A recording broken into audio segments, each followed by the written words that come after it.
Absolute special access. Today we get to enter the tomb of Maya. Stephen, please. Well, this is a chapel or temple of Maya. Now, Maya was a title, not a name, of both men and women throughout dynastic times. This particular era is around the 18th dynasty, the time of the so-called King Horemheb. Now, the key thing here is 1997, Hakim came to the United States, to California. He and my research partner, Bob Butter, and I met him for a couple of weeks, and we discussed. One of the things he discussed on a return trip to Egypt in September of 1997 would be, he said, he would show us evidence of a Mayan temple in Egypt. Mayan as in culture. Exactly. And I said, this I never heard of. No, it's not in any text. No one has ever mentioned it. Okay, we came here. This was arranged differently then. A lot of this is new construction. It was not this way in 1997. First of all, I looked on the wall. Behind you, you see that is Maya, but it looks typically commissioned.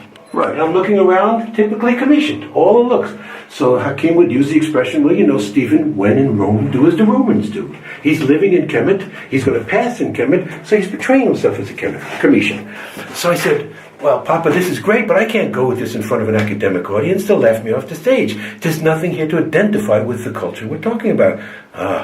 But then there was a keeper like this gentleman here, was here, didn't speak any English, but saw that I was perplexed. He said, come here. This then was boarded up with just a wooden door. And there was latches there. He threw away the wooden slabs, opened the door, and he said, look up. And that is the key. Took a picture in 1997. Sent it to Mayan gatekeeper Hanbat's men. He said he recognizes this as the language of the Itza people, whereas Chichen Itza, he said, is an ancient language. But a lot of people are not sure about Hanbat's men. So we went one step further. In 2010, I got to meet Don Alejandro Sul Ojaj. He is the wisdom keeper, the head of the Quiche Maya of all of Guatemala. I showed him this picture, and his eyes went as big as saucers.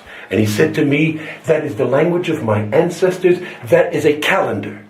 That is telling the date of when Maya was here. And how we can't read it, he can't even still read it, but he knows that the circles and squares and different colors, arrangements, and the spokes in the wheel are indications of a date. So, this has never been discussed by any Egyptologist. They cannot put this in a Commission context. There is nothing, or maybe there is others that Yosef has seen, but there's nothing like this in the rest of Egypt. So, Mayan elders recognize this as part of their culture. So now the key is, Maya, the word is a title. Men and women had the title.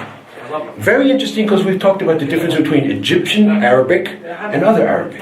In Egypt, one of the key words for water is Maya. It is not pronounced the same way in any other Arabic country. If you went to Saudi Arabia, they would say Ma or Meh.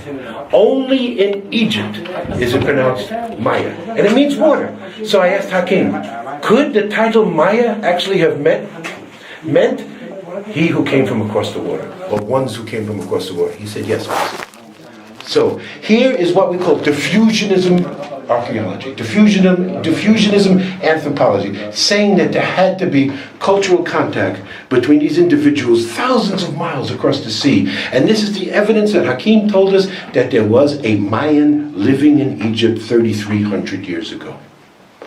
Let somebody else define that for me and tell me that that is Commission or Egyptian or dynastic or anything else.